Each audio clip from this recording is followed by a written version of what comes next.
guys, this is the Creative Collective Podcast. I'm Abby, that's Jeffrey, Sydney, Dorian, and today's episode we're going to talk about the struggles of being a creative Christian. So I think we've kind of already hashed out some of the struggles, off screen for struggles that might have being a creative Christian, but are there any that are kind of sticking out to you guys that like this is something that pretty much monopolizes?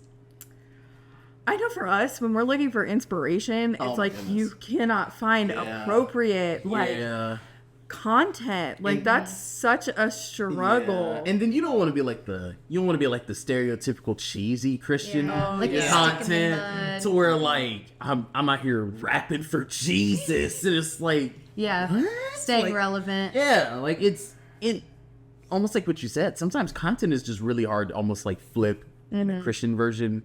It's just not always the easiest thing to do. Yeah. And it's really hard to like find what you're looking for. Yes. Like if you're pulling from like music or even like stock footage for like fillers and videos and stuff, it's like really hard to find stuff that's not like super cheesy. Right. And it's still relevant. Yeah. So I would say that's a big struggle. I think another struggle could be like you said, being relevant and like staying appropriate, like aligning with your morals and values and those types of things. And honestly, checking your heart, like paying attention to your heart and where it's at, making sure you're not doing it just for like the name or the credit or those types of things. Yeah. Right. I think that's also a big part of it. Well, and that's the thing too. I can think of a couple creators that are Christians that are pretty big, but you don't really hear a lot about that. Yeah. And so it's like trying to find that balance of like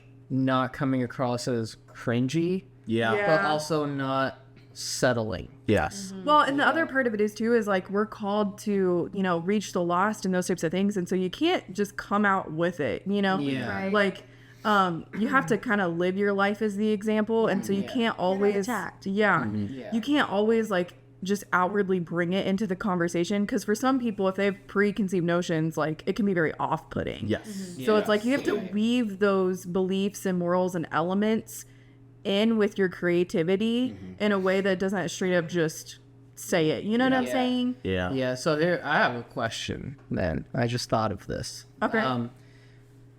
From like live stream, YouTuber perspective, right? If I'm playing games like on Call of Duty and there's a lobby that is just like Not the friendliest. I'm not saying any of the stuff. But how does it come across being in that lobby? Yeah. You know what I mean? Yeah. Well, that's another struggle, that you are held to such a higher standard. Yes.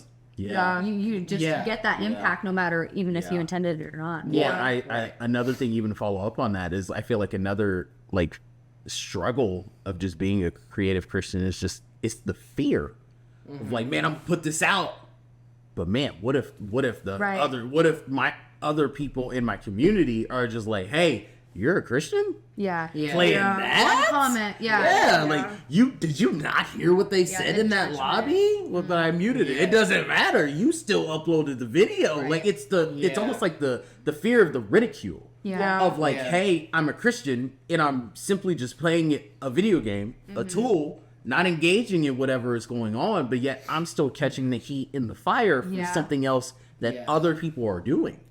Almost like I'm condoning it when I'm not. And it's just one little thing that can like set a whole snowball into motion, whether you said it or not. Like it's guilt by association, which makes it so difficult, because you walk the fine line of like, you want to reach the lost, and how you reach the lost is you don't shun them. You got to be in relationship with them. I mean, like you're there to influence them, not let them influence you.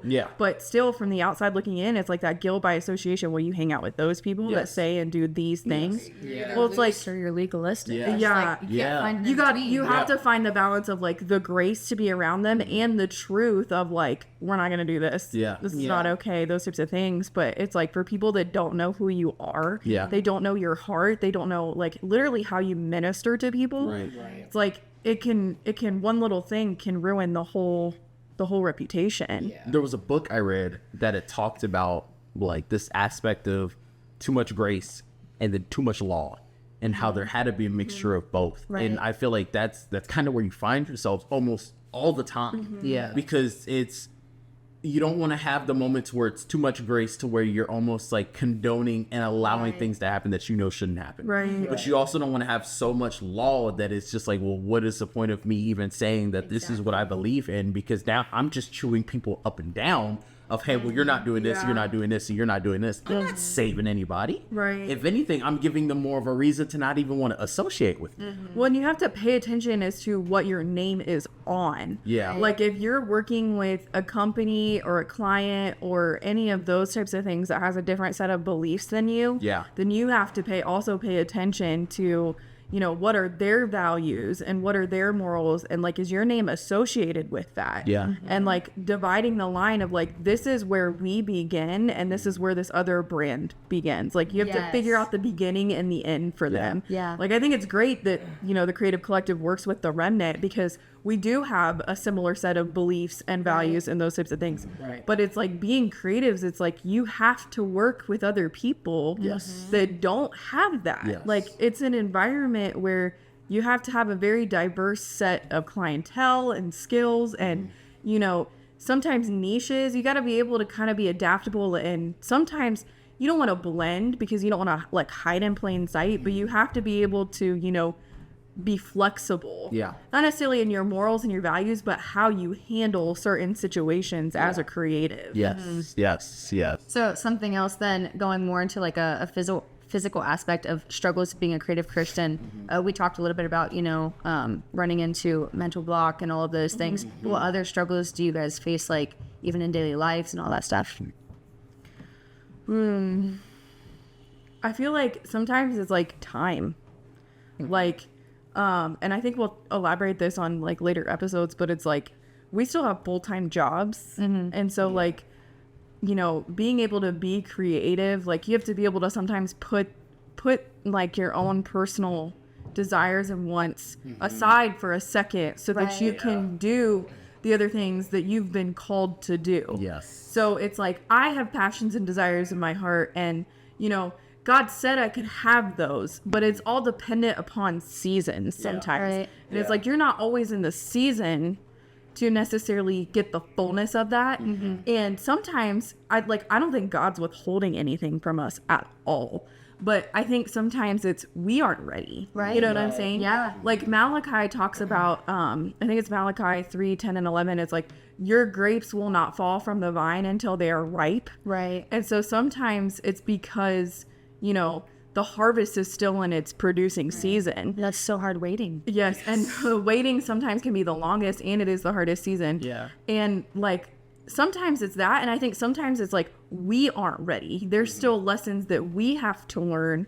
There's still skills that we still have to develop, because if we are released into them too early, like we're part of that grape, you know, the grape's not going to fall from the vine until it's ripe. Like sometimes we're the grape. Sometimes we're not ripe enough. We're not ready to receive what he what he has for us. And so I think sometimes it's like we can get so frustrated. Like, I'm doing all of this work. I'm creating all of these things. And it's like two people are seeing it, or one person seeing it, or or like, you know, this person is, I think comparison is a huge one. Yeah. Not comparing yourself to someone else. Well, they can do it. Why can't I do it? You know, and like it's just really developing yourself and your skills and those types of things, and paying attention to what season you're in and what God has called you to do. Like, are you being faithful with what God has called you to do? Yeah. And so that's also part of like how the Creative Collective was even formed, of like, we have to serve another man's vision. Like, I remember talking with our pastors of, you know, it's hard for me in this season. Like, I'm getting a little frustrated because, you know, it feels like I have to lay some stuff aside. I have to lay down my vision because of time and constraints and all those things. And so they just communicated to me, they're like, well, part of that is sowing towards someone else's vision. Like, to get your vision to succeed, you sow toward another man's. And so that's really what the Creative Collective is founded upon, is just that perpetual sowing and reaping. Like, we wouldn't exist without the Remnant. Right. Yeah. We wouldn't exist without Jeffrey Jordan Media. Like, we would not exist without those brands, because we wouldn't have anyone to sow into and work with. Yeah. So I think that's also a big struggle, is like not being discouraged when things don't go as you expected. Yeah. And like when the calling's on your life, like the calling is what holds you when those two viewers show up. Yeah. Right. It's the calling that holds you through that preparatory season where it's like you're not getting the exposure and you're not getting like the viewership and all those things. Maybe you're not even making money. Like it's the calling that sustains you in those seasons to prepare you. Yeah. Right. And especially like so that when you get to that point where you are making money, when you do have strong clients, when you do have a lot of viewership, you can look back and be like, wow, like God brought me from there to here. Right. And you remember, and really it's like when I said like, you're not ready, you're not ripe. It's like when you don't have that exposure and community and client base, that's your time to make mistakes. Yeah. That's the time to really trial and error and to iron those things out before you get the really large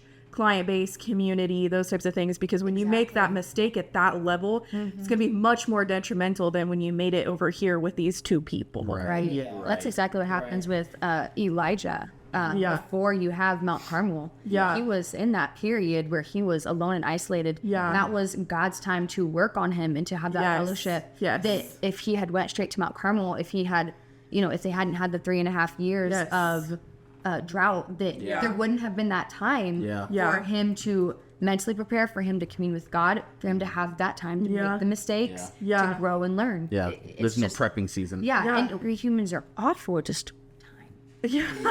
Well, and I so think, bad at it. I think creative sometimes like we get so visionary and we get so excited and like it can cause us to get distracted. Yeah. And We're to gonna take jump our ahead. and to take our eyes off the ball. Like at the end of the day, we all have the same commission as believers of like we're out there to reach people, to teach the good news for the gospel of Christ, to win people for eternity. That's our ultimate goal. Yeah. And so if we let our creative ideas and our passions and all of our fires, if we let that go unregulated, it becomes self-serving, we become prideful, all those things. And so like sometimes to me it's like just a level of maturity and a level of like, sometimes as our pastors say, like you just need more birthdays. Like you just need to get older and experience. And like I think sometimes we as creatives, like when we get that vision and we're like, oh, let's do it, like we can get a little naive. Yeah. You know what I'm saying? And so take it on ourselves. and we have like, why isn't this happening? Like, why is this not working? And Expect it immediately. yes. And like, that's another thing that I think creatives do is because of the competitiveness of the field, we will isolate. And so we don't have that soundboard to check us and to hold us accountable and to be like, hey, like, it's not that you're doing something wrong. It's not that, you suck or you shouldn't be in this field. It's like, you need to hold steadfast. Right. Like, keep going. Make this minor adjustment. Here's the strategy. Those types of things. And if we're in silos and we're isolating, then we're not going to get that. Yeah. Right. Yeah. So, Yeah. I kind of there's a scripture, one of my favorites. It's Habakkuk 2:3. It says, "For the vision awaits an appointed time. It speaks of the end and will not prove false. Though it lingers, wait for it. It will certainly come and will not delay." Yeah. exactly. So And, it's an appointed time. Yes. When it all just yes. Yeah. Falls in place. Yeah. And if you're living under the calling too, it's like God says that his word's not going to return void. Yeah. So it's like you have to hold on to that and like understand, like if he commanded you to do it, he's going to give you the resources to do it. Right. He's going to give you the strength to do it. He's going to, put people in your path to help make it happen. Like you can't, it's so easy to get discouraged and you have to learn how to define success. Yeah. Like, and not define it just by worldly standards. Like what's really success? And it's like, it all points back to the, Great Commission of like, we're called to reach people. Any calling that you receive on your life is going to be for the ultimate call of reaching people. Right. Yeah. Right. Yeah. Yeah.